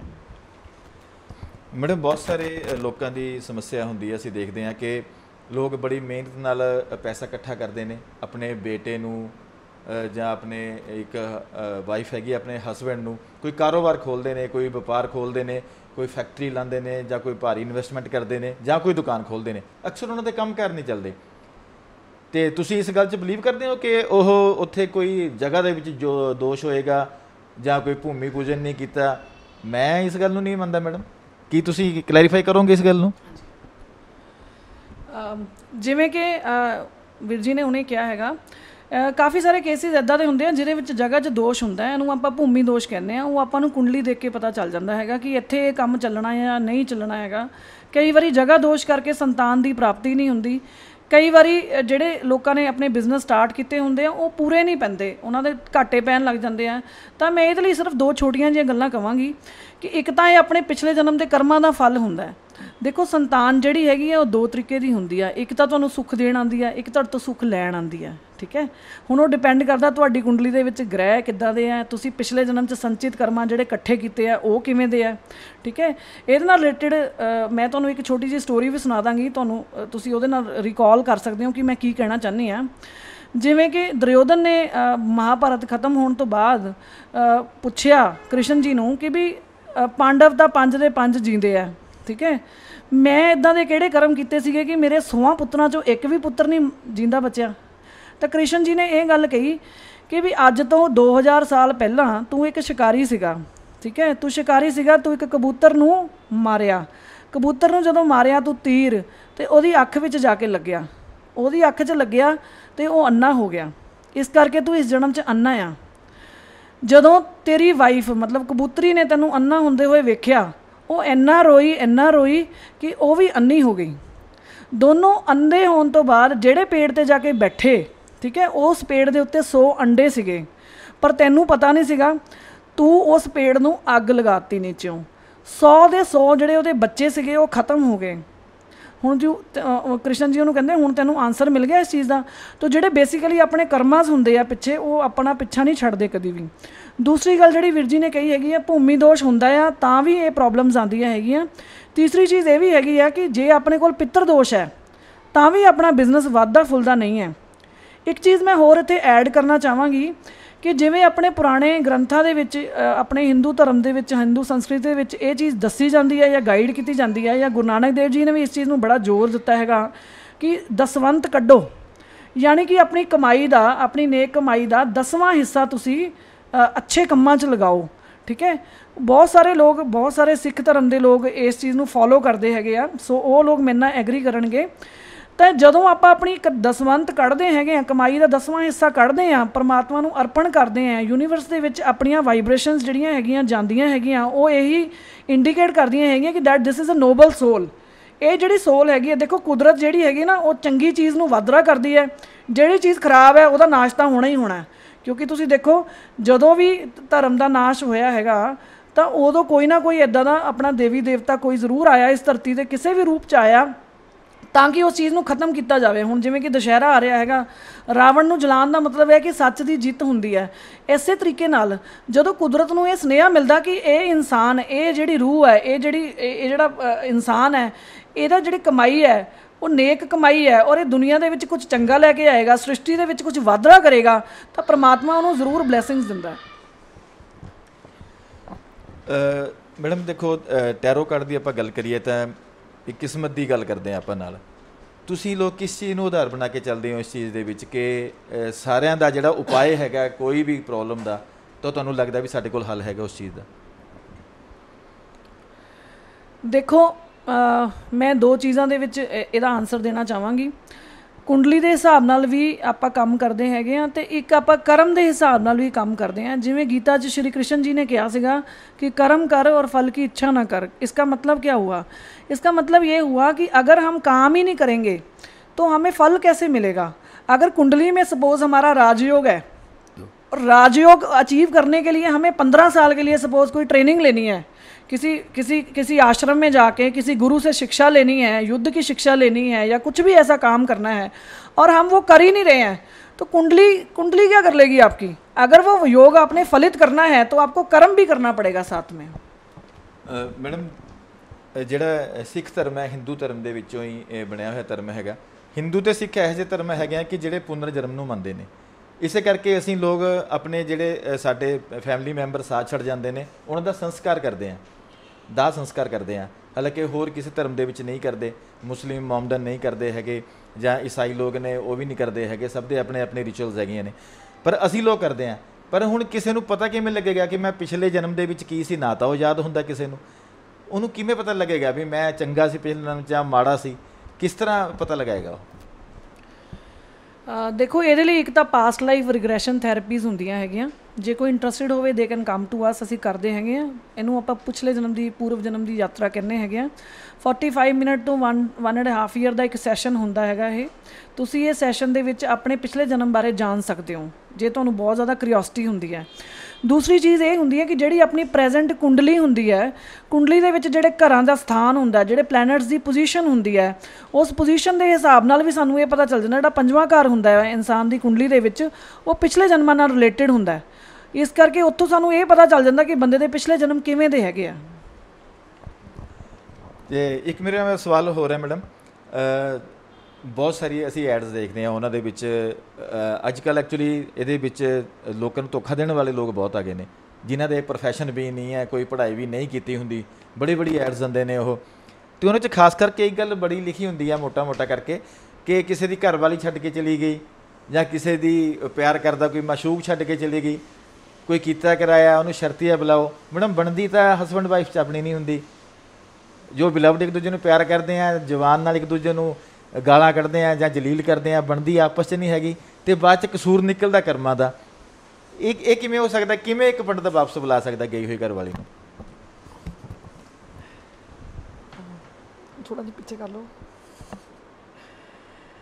ਦੇਖੋ, ਇਹਦੇ ਲਈ ਮੈਂ ਇਹ ਕਹਿਣਾ ਚਾਹਾਂਗੀ, ਦੇਖੋ ਮੈਂ ਜਿਵੇਂ ਪਹਿਲਾਂ ਵੀ ਗੱਲ ਕੀਤੀ ਸੀਗੀ ਕਿ ਆਪਣੀ ਨਾ ਐਨਰਜੀਜ਼ ਅਗਰ ਮੈਚ ਨਹੀਂ ਕਰ ਰਹੀਆਂ ਤਾਂ ਗਾਲੀ ਗਲੋਚ ਤਾਂ ਹੋਏਗਾ, ਕਿਉਂਕਿ ਆਪਣਾ ਔਰਾ ਨਹੀਂ ਮੈਚ ਕਰ ਰਿਹਾ। ਘਰ ਦੇ ਵਿੱਚ ਐਨਰਜੀਜ਼ ਇੱਦਾਂ ਦੀਆਂ ਹੈਗੀਆਂ, ਉਹ ਲੜਾਈ ਝਗੜਾ ਕਰਵਾਉਂਦੀਆਂ।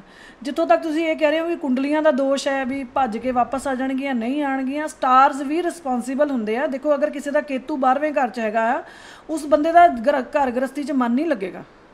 ਅਗਰ ਕਿਸੇ ਦਾ ਕੇਤੂ 12ਵੇਂ ਘਰ 'ਚ ਹੈ, ਉਹਦਾ ਮਨ ਨਹੀਂ ਲੱਗਣਾ, ਉਹਨੂੰ ਹਰ ਦੂਸਰੇ ਤੀਸਰੇ ਮਹੀਨੇ ਬਾਅਦ, ਹਰ 2-3 ਸਾਲ ਬਾਅਦ ਉਹਨੂੰ ਲੱਗੇਗਾ ਕਿ ਮੈਂ ਇਹ ਚੀਜ਼ ਛੱਡ ਦੇਵਾਂ, ਮੈਂ ਇਹਦੇ 'ਚ ਵੱਜਿਆ ਗਿਆ, ਕਿਉਂਕਿ ਕੇਤੂ ਜਿਹੜਾ ਹੈਗਾ ਮੋਕਸ਼ ਦਾ ਕਾਰਕ ਹੈ। So I hope you have got your answer. Madam, ਅੱਗੇ ਫੈਸਟੀਵਲ ਸੀਜ਼ਨ ਆ ਰਿਹਾ ਹੈਗਾ ਅਤੇ ਲੋਕਾਂ ਨੂੰ ਬਹੁਤ ਫਿਕਰ ਹੁੰਦੀ ਹੈ, ਕਿਉਂਕਿ ਇਹਨਾਂ ਦੇ ਵਿੱਚ ਲੋਕਾਂ ਦੀ ਕਮਾਈ ਵੀ ਵਧੀ ਹੈ। ਇਸ ਵਕਤ ਤਾਂ ਚਲੋ ਡਿਊ ਟੂ ਪੈਂਡੈਮਿਕ ਕਰੋਨਾ ਸਾਰੇ ਲੋਕਾਂ ਨੂੰ ਬੜਾ ਤਗੜਾ ਲਾਸ ਹੋਇਆ ਹੋਇਆ, परंतु एक नवी उम्मीद भी जगदी है। तो इन्हां दिनां दे विच किस तरह तुसीं फैसटीवल है जिहड़े सानूं सैलीब्रेट करने चाहिए हैं, जां अपने घर दा औरा ठीक करना चाहिए हैगा, तो कमाई नूं देखते हुए किहड़ियां गल्लां आप फॉलो करिए कि साडे घर दे जो फाइनैशियल हालात आ वो भी ठीक हो सकन? देखो ਜਿਹੜਾ ਮੈਂ ਤੁਹਾਨੂੰ ਪਹਿਲਾਂ ਵੀ ਗੱਲ ਦੱਸੀ ਹੈਗੀ ਹੈ ਕਿ ਔਰਾ ਬਹੁਤ ਵੱਡੀ ਚੀਜ਼ ਹੈ। ਔਰਾ ਜਿਹੜਾ ਇਲੈਕਟ੍ਰੋਮੈਗਨੈਟਿਕ ਫੀਲਡ ਹੈ ਉਹ ਹਰ ਚੀਜ਼ ਨੂੰ ਅਟਰੈਕਟ ਕਰਦਾ। ਆਪਾਂ ਇਸ ਵਾਰ ਜਿਹੜੀ ਦੀਵਾਲੀ ਤੇ ਜਾਂ ਤਿਉਹਾਰਾਂ ਦੇ ਵਿੱਚ ਜਿਹੜੀ ਸਫਾਈ ਕਰੀਏ ਉਹਦੇ ਵਿੱਚ ਅਸੀਂ ਆਪਣੇ ਘਰ ਦੀ ਨੈਗੇਟਿਵਿਟੀ ਨੂੰ ਕਲੀਨ ਕਰੀਏ, ਘਰ ਦੇ ਔਰਾ ਨੂੰ ਕਲੀਨ ਕਰੀਏ। ਘਰ ਦੇ ਔਰਾ ਨੂੰ ਕਲੀਨ ਕਰਨ ਲਈ ਸਭ ਕੋਲ ਬੇਸਿਕ ਥੈਰੇਪੀ ਮੈਂ ਇੱਕ ਦੱਸਣ ਲੱਗੀ ਹੈਗੀ ਆ, ਜਿਹਨੂੰ ਆਪਾਂ ਸਾਲਟ ਥੈਰੇਪੀ ਕਹਿੰਦੇ ਆ। ਸਾਰਿਆਂ ਨੂੰ ਪਤਾ ਹੈਗਾ ਕਿ ਪਾਕਿਸਤਾਨੀ ਨਮਕ, ਢੇਲੇ ਵਾਲਾ ਨਮਕ ਜਿਹੜਾ ਹੁੰਦਾ ਉਹਨੂੰ ਆਪਾਂ ਜੇ ਯੂਜ਼ ਕਰੀਏ ਉਹ ਬਹੁਤ ਅੱਛਾ ਇੱਕ ਸਿੰਬਲ ਹੈ ਪੋਜ਼ੀਟਿਵ એનર્ਜੀ ਲਈ, ਔਰ ਬਹੁਤ ਹੀ ਜਲਦੀ ਉਹ ਨੈਗੇਟਿਵ એનર્ਜੀ ਨੂੰ ਐਬਜ਼ੌਰਬ ਕਰ ਲੈਂਦਾ। ਜਿਵੇਂ ਕਿ ਸਭ ਨੂੰ ਸਾਲਟ ਦੀਆਂ ਪ੍ਰੋਪਰਟੀਜ਼ ਪਤਾ ਹੀ ਹੈਗੀਆਂ ਕਿ ਆਪਾਂ ਨਮਕ ਜਿਹੜਾ ਹੈਗਾ ਉਹ ਬਹੁਤ ਜਲਦੀ ਐਬਜ਼ੌਰਬ ਕਰਦਾ। ਬਾਰਿਸ਼ ਦੇ ਦਿਨਾਂ 'ਚ ਨਮਕ ਜਿਹੜਾ ਚਿਪਚਿਪਾ ਹੋ ਜਾਂਦਾ, ਗਿੱਲਾ ਹੋ ਜਾਂਦਾ ਹੈ ਨਾ, ਐਵੇਂ ਹੀ ਆਪਾਂ ਜਿਹੜਾ ਆਪਣੇ ਘਰ ਦਾ ਜਿਹੜਾ ਹੈਗਾ ਔਰਾ ਉਹਨੂੰ ਆਪਾਂ ਸਾਲਟ ਨਾਲ ਕਲੀਨ ਕਰ ਸਕਦੇ ਹਾਂ। ਕਿਵੇਂ ਕਲੀਨ ਕਰ ਸਕਦੇ ਹਾਂ? ਆਪਾਂ ਆਪਣੇ ਘਰ ਦੇ ਕੋਨਿਆਂ ਦੇ ਵਿੱਚ, ਹਰ ਕੋਨੇ ਦੇ ਵਿੱਚ ਛੋਟਾ ਛੋਟਾ ਜਿਵੇਂ ਜਿਹੜਾ ਪਾਕਿਸਤਾਨੀ ਨਮਕ ਦਾ ਢੇਲਾ ਹੁੰਦਾ ਉਹਨੂੰ ਅਸੀਂ ਕੋਨੇ ਦੇ ਵਿੱਚ ਰੱਖ ਸਕਦੇ ਹਾਂ। ਮੰਗਲਵਾਰ ਰੱਖੀਏ ਆਪਾਂ ਇਹਨੂੰ, ਅਤੇ ਸ਼ਨੀਵਾਰ ਇਹਨੂੰ ਆਪਾਂ ਚੱਕ ਕੇ ਜਲ ਪ੍ਰਵਾਹ ਕਰ ਦਈਏ। ਜਾਂ ਫਿਰ ਅਗਰ ਜਲ ਪ੍ਰਵਾਹ ਕਰਨ ਦਾ ਆਪਾਂ ਨੂੰ ਲੱਗਦਾ ਕਿ ਸਾਡੇ ਕੋਲ ਇੱਦਾਂ ਦਾ ਕੋਈ ਸੋਰਸ ਨਹੀਂ ਹੈਗਾ, ਅਸੀਂ ਇੱਦਾਂ ਦੀ ਜਗ੍ਹਾ 'ਤੇ ਹਾਂ ਜਿੱਥੇ ਜਲ ਪ੍ਰਵਾਹ ਦਾ ਕੋਈ ਪ੍ਰੋਵੀਜ਼ਨ ਨਹੀਂ ਹੈਗਾ, ਅਤੇ ਅਸੀਂ ਉਹਨੂੰ ਫਲਸ਼ ਆਊਟ ਵੀ ਕਰ ਸਕਦੇ ਹਾਂ ਪੋਟ ਦੇ ਵਿੱਚ। ਪਰ ਇਹ ਬੈਸਟ ਹੈਗਾ ਕਿ ਆਪਾਂ ਉਹਨੂੰ ਜਲ ਪ੍ਰਵਾਹ ਕਰੀਏ। ਦੂਸਰੀ ਚੀਜ਼ ਇਹ ਹੈਗੀ ਹੈ ਕਿ ਜਿਵੇਂ ਆਪਣੇ ਘਰ ਦੇ ਵਿੱਚ ਸਫਾਈ ਹੁੰਦੀ ਹੈ, ਜਿਵੇਂ ਵੀ ਤਰੀਕੇ ਨਾਲ ਸਫਾਈ ਹੁੰਦੀ ਹੈ, ਆਪਾਂ ਕਾਲੇ ਨਮਕ ਦੇ, ਸੇਂਦੇ ਨਮਕ ਦੇ, ਪਾਕਿਸਤਾਨੀ ਨਮਕ ਦੇ ਪੋਚੇ ਲਗਵਾਈਏ। ਪੁਰਾਣੇ ਜ਼ਮਾਨੇ ਤੁਸੀਂ ਦੇਖਿਆ ਹੋਣਾ ਕਿ ਪੁਰਾਣੇ ਸਾਡੇ ਜਿਹੜੇ ਬਜ਼ੁਰਗ ਸੀਗੇ ਉਹ ਇਸ ਰਿਚੁਅਲ ਨੂੰ ਬਹੁਤ ਅੱਛੇ ਤਰੀਕੇ ਨਾਲ ਫੋਲੋ ਕਰਦੇ ਸੀਗੇ, ਅਤੇ ਮੈਂ ਖੁਦ ਵੀ ਇਸ ਰਿਚੁਅਲ ਨੂੰ ਬਹੁਤ ਅੱਛੇ ਤਰੀਕੇ ਨਾਲ ਫੋਲੋ ਕਰਦੀ ਹਾਂ। ਤੁਸੀਂ ਹਫਤੇ ਦੇ ਵਿੱਚ 2 ਵਾਰੀ ਆਪਣੀ ਇੱਕ ਬਕਟ ਲੈ ਸਕਦੇ, ਜਦੋਂ ਜੇ ਤੁਸੀਂ ਸਫਾਈ ਕਰਦੇ ਹੋ ਤਾਂ ਵੀ, ਜੇ ਤੁਹਾਡੀ ਮੇਡ ਸਫਾਈ ਕਰਦੀ ਹੈ ਤਾਂ ਵੀ, ਯੂ ਕੈਨ ਇੰਸਟਰਕਟ ਹਰ ਕਿ ਕਿਵੇਂ ਕਰਨਾ ਹੈਗਾ। ਇੱਕ ਬਾਲਟੀ ਲਓ ਤੁਸੀਂ ਪਾਣੀ ਦੀ, ਅੱਧੀ ਬਾਲਟੀ, ਉਹਦੇ ਵਿੱਚ ਇੰਨਾ ਕੁ ਹੈਂਡਫੁੱਲ ਆਫ ਰੌਕ ਸਾਲਟ ਉਹਦੇ ਵਿੱਚ ਪਾ ਦਿਓ। ਉਹ ਤੁਸੀਂ ਪਾ ਕੇ ਉਸ ਕਮਰੇ ਦੇ ਵਿੱਚ ਪੋਚਾ ਮਰਵਾਓ। ਪੋਚਾ ਮਰਵਾਉਣ ਤੋਂ ਬਾਅਦ ਉਹ ਜਿਹੜਾ ਪਾਣੀ ਹੈਗਾ ਤੁਸੀਂ ਕਿਤੇ ਗੇਰਨਾ ਨਹੀਂ ਹੈ, ਉਹਨੂੰ ਫਲਸ਼ ਦੇ ਵਿੱਚ ਪੌਟ ਦੇ ਵਿੱਚ ਫਲਸ਼ ਆਊਟ ਕਰਨਾ ਹੈਗਾ। ਇੱਕ ਕਮਰੇ ਦੇ ਵਿੱਚ ਇੱਕ ਬਾਲਟੀ ਨਾਲ ਹੀ ਪੋਚਾ ਮਾਰਨਾ ਹੈ। ਉਹ ਜਿਹੜਾ ਪੋਚਾ ਹੈਗਾ ਦੂਸਰੇ ਕਮਰੇ 'ਚ ਰਿਪੀਟ ਨਹੀਂ ਕਰਨਾ। ਦੂਸਰੇ ਕਮਰੇ 'ਚ ਸੇਮ ਪ੍ਰੋਸੀਜਰ ਤੁਸੀਂ ਫੋਲੋ ਕਰ ਸਕਦੇ ਹੋ। ਅੱਧੀ ਬਾਲਟੀ ਪਾਣੀ ਲੈ ਕੇ ਵਿੱਚ ਰੌਕ ਸਾਲਟ ਪਾ ਕੇ ਪੋਚਾ ਮਰਵਾਓ, ਫਿਰ ਉਹਨੂੰ ਫਲਸ਼ ਆਊਟ ਕਰ ਦਿਓ। ਐਵੇਂ ਤੁਹਾਡੇ ਘਰ 'ਚ 3 ਕਮਰੇ ਆ, 4 ਕਮਰੇ ਆ, ਹਾਲ ਹੈ, ਸਾਰੀਆਂ ਚੀਜ਼ਾਂ ਦੀ ਤੁਸੀਂ ਸਫਾਈ ਕਰ ਸਕਦੇ ਹੋ। ਇਸ ਪ੍ਰੋਸੈਸ ਨੂੰ ਤੁਸੀਂ ਹਫਤੇ 'ਚ 1 ਵਾਰ ਵੀ ਕਰ ਸਕਦੇ ਹੋ, 2 ਵਾਰ ਵੀ ਕਰ ਸਕਦੇ ਹੋ, ਡਿਪੈਂਡਿੰਗ ਅਪੋਨ ਯੋਰ ਕਨਵੀਨੀਅੰਸ। ਜਿੰਨੀ ਤੁਸੀਂ ਇਸ ਨਾਲ ਸਫਾਈ ਰੱਖੋਗੇ ਓਨਾ ਹੀ ਤੁਹਾਡੇ ਘਰ ਦੇ ਵਿੱਚ ਔਰਾ ਕਲੀਨ ਹੋਏਗਾ, ਤੁਹਾਡਾ ਔਰਾ ਕਲੀਨ ਹੋਏਗਾ, ਤੁਹਾਡੇ ਘਰ ਦਾ ਔਰਾ ਕਲੀਨ ਹੋਏਗਾ, ਤੁਹਾਡੇ ਘਰ ਲਕਸ਼ਮੀ ਮਾਂ ਦੀ ਕਿਰਪਾ ਹੋਏਗੀ।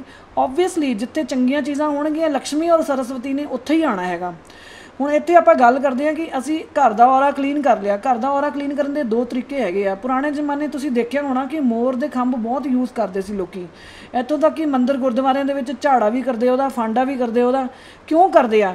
ਕਿਉਂਕਿ ਮੋਰ ਦੇ ਵਿੱਚ ਇੱਕ ਕੁਆਲਿਟੀ ਹੁੰਦੀ ਹੈ। ਮੋਰ ਰਾਜਾ ਮੰਨਿਆ ਜਾਂਦਾ ਪੰਛੀਆਂ ਦਾ। ਤੁਸੀਂ ਦੇਖਿਆ ਹੋਣਾ ਕਿ ਮੋਰ ਦੇ ਵਿੱਚ ਇਹ ਕੁਆਲਿਟੀ ਹੁੰਦੀ ਹੈ, ਮੋਰ ਜਦੋਂ ਨੱਚਦਾ ਉਹ ਕਿੰਨਾ ਖੂਬਸੂਰਤੀ ਨਾਲ ਨੱਚਦਾ ਹੈ, ਔਰ ਜਦੋਂ ਉਹ ਨੱਚਦਾ ਆਪਣੇ ਪੰਖ ਗੇਰਦਾ ਹੈ। ਉਹ ਪੰਖ ਕਿਉਂ ਗੇਰਦਾ?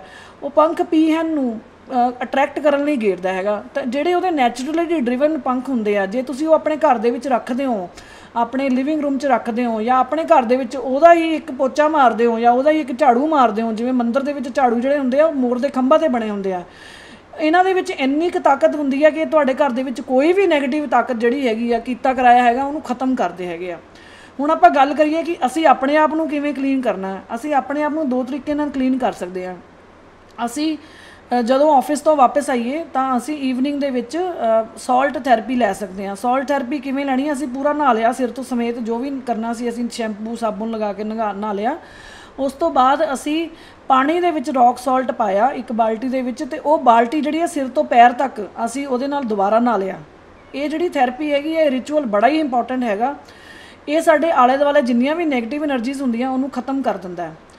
ਹੁਣ ਆਪਾਂ ਸਪੋਜ਼ ਸ਼ਾਮ ਨੂੰ ਈਵਨਿੰਗ ਤੋਂ ਆਏ ਹਾਂ ਪਰ ਬਹੁਤ ਲੇਟ ਹੋ ਗਏ, ਆਪਣੇ ਕੋਲ ਨਹਾਉਣ ਦਾ ਟਾਈਮ ਨਹੀਂ ਮਿਲਿਆ, ਤਾਂ ਅਸੀਂ ਕੀ ਕਰੀਏ? ਫਿਰ ਅਸੀਂ ਕੀ ਕਰੀਏ? ਅਸੀਂ ਇੱਕ ਬਾਲਟੀ ਲਈਏ, ਉਹਦੇ 'ਚ ਅੱਧੀ ਬਾਲਟੀ ਦੇ ਵਿੱਚ ਪਾਣੀ ਪਾਈਏ, ਅਤੇ ਉਹਦੇ ਵਿੱਚ ਇੱਕ ਫਿਰ ਮੁੱਠੀ ਸਾਲਟ ਦੀ ਪਾਈਏ, ਅਤੇ ਅਸੀਂ ਆਪਣੇ ਪੈਰ ਡਿਪ ਕਰ ਦਈਏ ਉਹਦੇ ਵਿੱਚ। 15 ਤੋਂ 20 ਮਿੰਟ ਲਈ ਆਪਾਂ ਪੈਰ ਡਿਪ ਕਰ ਦਈਏ। ਇਸ ਚੀਜ਼ ਦਾ ਧਿਆਨ ਰੱਖਣਾ ਕਿ ਜਦੋਂ ਅਸੀਂ ਪੈਰ ਡਿਪ ਕਰਨੇ ਹੈਗੇ ਅਸੀਂ ਆਪਣੇ ਆਪ ਨੂੰ ਇੱਦਾਂ ਪ੍ਰੇਅਰ ਦੀ ਪੋਜੀਸ਼ਨ 'ਚ ਬੈਠਣਾ ਹੈਗਾ, ਅਤੇ ਅਸੀਂ ਪਰਮਾਤਮਾ ਨੂੰ ਇਹ ਪ੍ਰੇਅਰ ਕਰਨੀ ਆ, ਉਹ ਲੋਰਡ, ਉਹ ਡਿਵਿਨਿਟੀ, ਉਹ ਪਰਮਾਤਮਾ, ਉਹ ਈਸ਼ਵਰ, ਯੂਨੀਵਰਸ, ਬ੍ਰਹਮਾਂਡ ਮੇਰੇ ਸਰੀਰ ਦੇ ਵਿੱਚ ਜਿਹੜੇ ਵੀ ਨੈਗੇਟਿਵ ਤੱਤਵ ਹੈਗੇ ਆ, ਨੈਗੇਟਿਵ ਐਨਰਜੀਜ਼ ਹੈਗੀਆਂ, ਉਹਨੂੰ ਐਬਜ਼ੌਰਬ ਕਰ ਲਓ।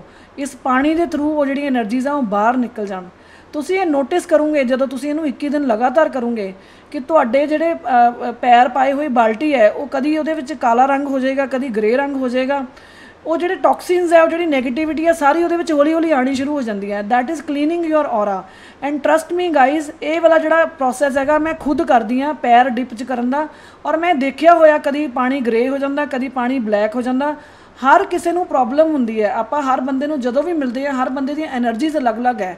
ਅਸੀਂ ਐਨਰਜੀਜ਼ ਨੂੰ ਐਬਜ਼ੌਰਬ ਕਰਦੇ ਹਾਂ। ਦੇਖੋ, if you are at a higher frequency level and the someone who is interacting with you is at lower frequency level, ਜਿਹੜਾ ਸਾਹਮਣੇ ਵਾਲਾ ਬੰਦਾ ਉਹਦੀ ਐਨਰਜੀ ਤੁਹਾਡੇ ਤੋਂ ਘੱਟ ਹੈ, ਤਾਂ ਕੁਦਰਤ ਦਾ ਇਹ ਰੂਲ ਹੈ।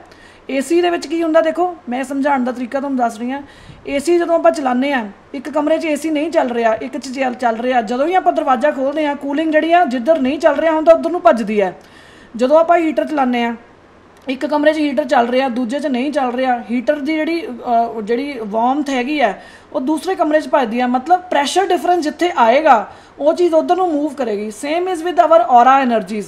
ਹੁਣ ਜੇ ਸਪੋਜ਼ ਮੇਰੀ ਐਨਰਜੀ ਹਾਈ ਫ੍ਰੀਕੁਐਂਸੀ ਲੈਵਲ 'ਤੇ ਹੈ, ਸਾਹਮਣੇ ਬੈਠੇ ਬੰਦੇ ਨਾਲ ਮੈਂ ਗੱਲ ਕਰ ਰਹੀ ਹਾਂ, ਉਹਦੀ ਐਨਰਜੀ ਲੋ ਫ੍ਰੀਕੁਐਂਸੀ ਲੈਵਲ 'ਤੇ ਹੈ, ਅਤੇ ਉਹ ਬੰਦਾ ਸਾਡੇ ਤੋਂ ਐਨਰਜੀ ਆਟੋਮੈਟਿਕਲੀ ਲੈਣ ਲੱਗ ਜਾਂਦਾ।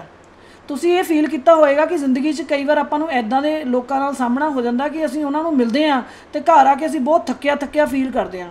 ਦਿਸ ਇਜ਼ ਕਾਲਡ ਵੈਂਪਾਇਰ ਐਨਰਜੀ। ਆਪਾਂ ਕਿਸੇ ਨੂੰ ਲੇਬਲ ਨਹੀਂ ਕਰਦੇ ਕਿ ਉਹਦੇ ਵਿੱਚ ਐਨਰਜੀ ਕਿੱਦਾਂ ਦੀ ਹੈ। ਉਸ ਬੰਦੇ ਨੂੰ ਨਹੀਂ ਪਤਾ ਹੁੰਦਾ ਕਿ ਮੇਰੀ ਐਨਰਜੀ ਲੋ ਹੈ, so you don't have to label that. ਪਰ ਤੁਹਾਨੂੰ ਆਪਣੇ ਅੰਦਰ ਮਹਿਸੂਸ ਹੋਣ ਲੱਗ ਜਾਂਦਾ ਕਿ ਮੈਂ ਜਦੋਂ ਵੀ ਇਸ ਬੰਦੇ ਨਾਲ ਗੱਲ ਕਰਦਾ ਮੇਰੀ ਐਨਰਜੀ ਡਰੇਨ ਹੋ ਜਾਂਦੀ ਹੈ। ਇਟ ਮੀਨਸ ਕਿ ਉਹ ਬੰਦਾ ਲੋਅਰ ਫ੍ਰੀਕੁਐਂਸੀ 'ਤੇ ਸੀਗਾ ਅਤੇ ਤੁਸੀਂ ਹਾਇਰ ਫ੍ਰੀਕੁਐਂਸੀ 'ਤੇ ਸੀਗੇ। ਇਮੀਡੀਏਟਲੀ ਤੁਸੀਂ ਘਰ ਆ ਕੇ ਆਪਣੇ ਪੈਰ ਜਿਹੜੇ ਆ ਪਾਣੀ 'ਚ ਪਾ ਦਿਓ, ਨਮਕ ਵਾਲੇ ਪਾਣੀ 'ਚ ਪਾ ਦਿਓ, ਤੁਸੀਂ ਰਿਲੈਕਸ ਫੀਲ ਕਰੋਗੇ। ਇਮੀਡੀਏਟਲੀ ਤੁਸੀਂ ਸਾਲਟ ਥੈਰੇਪੀ ਵਾਲੇ ਪਾਣੀ ਨਾਲ ਨਹਾ ਸਕਦੇ ਹੋ, ਤੁਹਾਡੀ ਜਿਹੜੀ ਐਨਰਜੀਜ਼ ਆ ਉਹ ਵਾਪਸ ਆ ਜਾਣਗੀਆਂ।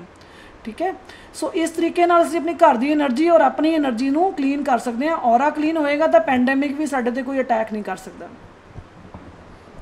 ਮੈਡਮ, ਮੇਰਾ ਲਾਸਟ ਕੁਐਸਚਨ ਹੈ ਕਿ ਲੋਕਾਂ ਦੇ ਘਰਾਂ ਦੇ ਵਿੱਚ ਇਸ ਵਕਤ ਅਸੀਂ ਦੇਖਿਆ ਕਿ ਕਾਫੀ ਜ਼ਿਆਦਾ ਕਲੇਸ਼ ਵਧੇ ਹੋਏ ਨੇ, ਚਾਹੇ ਡਿਊ ਟੂ ਪੈਂਡੈਮਿਕ ਕਹਿ ਦਿਓ ਕਿ ਲੋਕ ਕਾਫੀ ਟਾਈਮ ਤੋਂ ਘਰ ਬੈਠੇ ਨੇ, ਕਈਆਂ ਦੇ ਬਿਲਕੁਲ ਹੀ ਬਿਜ਼ਨਸ ਬਰਬਾਦ ਹੋ ਗਏ, ਜਾਂ ਆਪਸ ਦੇ ਵਿੱਚ ਜੇ ਪੈਸਾ ਵੀ ਹੈ ਤਾਂ ਆਪਸ 'ਚ ਨਹੀਂ ਬਣ ਰਹੀ, ਕਿਉਂਕਿ ਲੋਕ ਘਰਾਂ ਦੇ ਵਿੱਚ ਇੱਕ ਦੂਜੇ ਨੂੰ ਦੇਖ ਕੇ ਇੰਨੇ ਫੈਡਅਪ ਹੋ ਗਏ ਨੇ ਕਿ ਫੈਮਲੀਆਂ ਟੁੱਟਣ ਕਿਨਾਰੇ ਪਹੁੰਚ ਗਈਆਂ ਨੇ।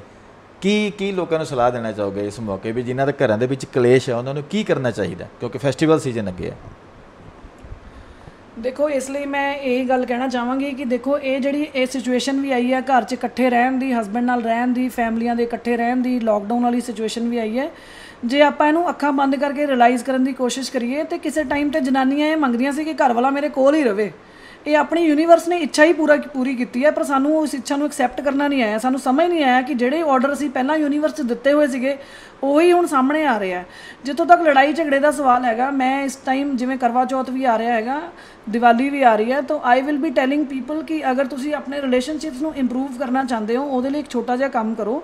ਤੁਸੀਂ ਜਿਹੜੇ ਬੰਦੇ ਨਾਲ ਆਪਣਾ ਰਿਲੇਸ਼ਨਸ਼ਿਪ ਇੰਪਰੂਵ ਕਰਨਾ ਚਾਹੁੰਦੇ ਹੋ, ਫੈਮਿਲੀ ਦਾ ਜਿਹੜਾ ਵੀ ਮੈਂਬਰ ਹੈ, ਉਹ ਕੋਈ ਵੀ ਹੈ, ਚਾਹੇ ਤੁਹਾਡੀ ਸੱਸ ਹੈ, ਚਾਹੇ ਤੁਹਾਡੇ ਹਸਬੈਂਡ ਹੈ, ਚਾਹੇ ਤੁਹਾਡਾ ਭਰਾ ਹੈ, ਚਾਹੇ ਤੁਹਾਡੀ ਮਾਂ ਹੈ, ਐਨੀਬਡੀ ਜਿਹਦੇ ਨਾਲ ਤੁਸੀਂ ਰਿਲੇਸ਼ਨਸ਼ਿਪ ਇੰਪਰੂਵ ਕਰਨਾ ਚਾਹੁੰਦੇ ਹੋ, ਤੁਸੀਂ ਉਹਦੀ ਇੱਕ ਛੋਟੀ ਜਿਹੀ ਪਾਸਪੋਰਟ ਸਾਈਜ਼ ਫੋਟੋ ਆਪਣੇ ਕੋਲ ਰੱਖੋ, ਉਹਨੂੰ ਇੱਕ ਰਜਿਸਟਰ ਦੇ ਵਿੱਚ ਲਗਾਓ।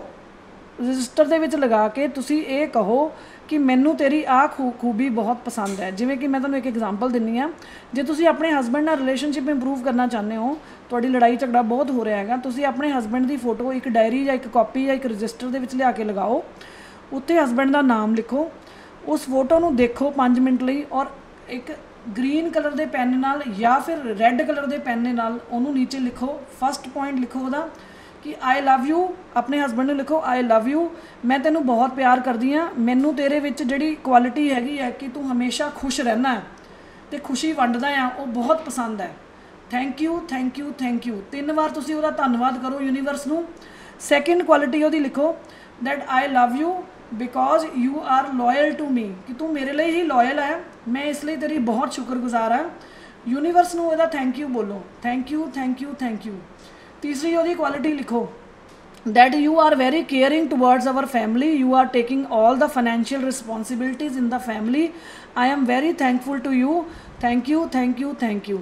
चौथी चीज़ लिखो कि तू बड़ा ही साऊ है या ਤੁਸੀਂ ਕਿਉਂਕਿ ਆਪਣੇ ਹਸਬੈਂਡ ਤੋਂ ਜਿਹੜੇ ਗੁਣ ਐਕਸਪੈਕਟ ਕਰ ਰਹੇ ਹੋ ਨਾ ਉਹੀ ਗੁਣ ਲਿਖਣੇ ਆ। ਤੁਹਾਡੇ ਹਸਬੈਂਡ 'ਚੋਂ ਗੁਣ ਹੈਗਾ ਜਾਂ ਨਹੀਂ ਹੈਗਾ ਇਹ ਨਹੀਂ ਮੈਟਰ ਕਰਦਾ। ਤੁਹਾਨੂੰ ਜੋ ਤੋਂ ਚਾਹੀਦਾ ਹੈ ਰਿਲੇਸ਼ਨਸ਼ਿਪ ਇੰਪਰੂਵ ਕਰਨ ਲਈ ਤੁਸੀਂ ਉਹਨੂੰ ਹੀ ਪ੍ਰੋਨਾਉਂਸ ਕਰਨਾ। ਜਿਵੇਂ ਇਸ ਕਰਕੇ ਤੁਸੀਂ ਇਸ ਤਰੀਕੇ ਨਾਲ 5 ਕੁਆਲਿਟੀਜ਼ ਨੂੰ ਉਹਦੀਆਂ ਲਿਖ ਸਕਦੇ ਹੋ ਰਜਿਸਟਰ ਦੇ ਉੱਤੇ। ਹਰ ਕੁਆਲਿਟੀ ਨੂੰ ਲਿਖਣ ਤੋਂ ਬਾਅਦ ਤੁਸੀਂ thank you thank you thank you 3 ਵਾਰ ਕਰੋ ਯੂਨੀਵਰਸ ਨੂੰ। ਜਦੋਂ ਤੁਸੀਂ ਯੂਨੀਵਰਸ ਨੂੰ 3 ਵਾਰ ਥੈਂਕ ਯੂ ਕਹਿੰਦੇ ਹੋ ਤਾਂ ਜਿਹੜਾ ਤੁਹਾਡਾ ਮੈਸੇਜ ਹੈ ਉਹ ਆਕਾਸ਼ ਦੇ ਵਿੱਚ ਚਲਾ ਜਾਂਦਾ ਹੈਗਾ ਕਿ ਮੈਨੂੰ ਇਹ ਵਾਲੀਆਂ ਚੀਜ਼ਾਂ ਆਪਣੇ ਹਸਬੈਂਡ ਤੋਂ ਚਾਹੀਦੀਆਂ। ਪਰਮਾਤਮਾ ਕੋਲੋਂ ਮੈਸੇਜ ਚਲਾ ਜਾਂਦਾ। ਇਸ ਪ੍ਰੋਸੈਸ ਨੂੰ ਤੁਸੀਂ ਲਗਾਤਾਰ ਫੈਸਟੀਵਲ ਸੀਜ਼ਨ 'ਚ 28 ਡੇਜ਼ ਲਈ ਰਿਪੀਟ ਕਰੋ। ਇਹ ਸਿਰਫ 5 ਮਿੰਟ ਦਾ ਪ੍ਰੋਸੈਸ ਹੈਗਾ। Believe me guys, you will have magic in your life. ਬਹੁਤ ਬਹੁਤ ਸ਼ੁਕਰੀਆ ਮੈਡਮ ਦਰਸ਼ਕਾਂ ਨੂੰ ਜਾਗਰੂਕ ਕਰਨ ਵਾਸਤੇ। ਸੋ ਇਹ ਸਨ ਡਾਕਟਰ ਮੀਨਾਕਸ਼ੀ। ਜਿਹੜੇ ਲੋਕਾਂ ਨੂੰ ਲੱਗਦਾ ਹੈ ਕਿ ਜੋ ਸਵਾਲ ਅਸੀਂ ਇਹਨਾਂ ਨਾਲ ਪੁੱਛੇ ਨੇ ਉਹਨਾਂ ਦੇ ਘਰ ਦੇ ਵਿੱਚ ਇਸ ਦੇ ਨਾਲ ਰਿਲੇਟਡ ਪ੍ਰੋਬਲਮਸ ਹੈਗੀਆਂ ਨੇ, ਤਾਂ ਜਿਹੜੇ ਇਹਨਾਂ ਨੇ ਤੁਹਾਨੂੰ ਹੀਲ ਕਰਨ ਵਾਸਤੇ ਅੱਗੇ ਦੱਸੇ ਨੇ ਉਪਾਅ, ਤਾਂ ਤੁਸੀਂ ਜ਼ਰੂਰ ਕਰੋ। ਕਹਿੰਦੇ ਨੇ ਕਿ ਉਪਾਅ ਦੇ ਵਿੱਚ ਬਹੁਤ ਵੱਡੀ ਸ਼ਕਤੀ ਹੁੰਦੀ ਹੈਗੀ, ਤੁਹਾਡੀਆਂ ਪ੍ਰੋਬਲਮਸ ਨੇ ਸਾਰੀਆਂ ਦੂਰ ਕਰ ਦਿੰਦਾ। ਸੋ ਤੁਹਾਡੇ ਕਲੇਸ਼ ਵੀ ਖਤਮ ਹੋ ਜਾਣਗੇ। ਅੱਗੇ ਫੈਸਟੀਵਲ ਸੀਜ਼ਨ ਆ ਰਿਹਾ, ਸੋ ਇਸ ਕਰਕੇ ਅਸੀਂ ਸਾਰਿਆਂ ਦੇ ਵਾਸਤੇ ਦੁਆ ਮੰਗਦੇ ਹਾਂ ਕਿ ਸਾਰਿਆਂ ਦਾ ਜਿਹੜਾ ਫਿਊਚਰ ਹੈ, ਜਿਹੜਾ ਪਰਿਵਾਰ ਹੈ, ਉਹ ਸਦਾ ਸੁਖੀ ਰਹੇ ਅਤੇ ਤੁਹਾਡਾ ਫਿਊਚਰ ਸ਼ਾਨਦਾਰ ਰਹੇ। ਅਗਰ ਕੋਈ ਤੁਹਾਡੀ ਪ੍ਰੋਬਲਮ ਹੈਗੀ ਹੈ ਤਾਂ ਤੁਸੀਂ ਡਾਕਟਰ ਮੀਨਾਕਸ਼ੀ ਨਾਲ ਤੁਸੀਂ ਕੰਸਲਟ ਕਰ ਸਕਦੇ ਹੋ, ਕਿਉਂਕਿ ਇਹ ਬੋਡੀ ਦੇ ਨਾਲ ਨਾਲ ਤੁਹਾਡੇ ਕਰਮਾਂ ਨੂੰ, ਤੁਹਾਡੀਆਂ ਬਿਮਾਰੀਆਂ ਨੂੰ ਵੀ ਹੀਲ ਕਰਦੇ ਨੇ। ਅਤੇ ਇਨਫਿਨਿਟ ਵਿਜ਼ਡਮ ਦੇ ਨਾਂ ਦੇ ਨਾਲ ਇਹ ਜਿਹੜੀ ਪ੍ਰੈਕਟਿਸ ਹੈਗੀ ਆ ਉਹ ਕਰਦੇ ਨੇ। ਤੁਸੀਂ ਕਿਸੇ ਵੀ ਟਾਈਮ ਇਹਨਾਂ ਨੂੰ ਮਿਲ ਵੀ ਸਕਦੇ ਹੋ। ਅਤੇ ਅਸੀਂ ਅਗਲੀ ਵਾਰ ਇਹਨਾਂ ਦੇ ਨਾਲ ਜਦੋਂ ਤੁਹਾਡੀ ਮੁਲਾਕਾਤ ਕਰਵਾਵਾਂਗੇ ਫਿਰ ਕੋਈ ਨਾ ਕੋਈ ਅੱਛਾ ਟੌਪਿਕ ਲੈ ਕੇ ਜਿਹਦੇ ਨਾਲ ਤੁਹਾਨੂੰ ਜਾਗਰੂਕਤਾ ਮਿਲੇਗੀ, ਅਸੀਂ ਫਿਰ ਮਿਲਾਂਗੇ ਇੱਕ ਵਾਰ। ਕੈਮਰਾਮੈਨ ਸੁਨੀਲ ਦੇ ਨਾਲ Sushil Garcha, Dainik Savera, Chandigarh. All world open challenge 17 time gold medallist Mian Rafiq Mohammad, पंडित, मौलवी, बेगम, तांत्रिक, इन्हां चोरा ठग्गां तो सावधान। स्पेशलिस्ट वशीकरण, सट्टा नंबर, लव मैरिज, पति पत्नी च अनबन, विदेश च पक्का होना, कारोबार दा ना चलना, सिर्फ 31 घंटियां विच समाधान। फ्री फ्री फ्री मियां रफीक मोहम्मद। मोबाइल 84 374 94 647 84 374 94 648। देश दुनिया की हर वड्डी खबर तले हुणे डाउनलोड करो नंबर 1 न्यूज़ ऐप दैनिक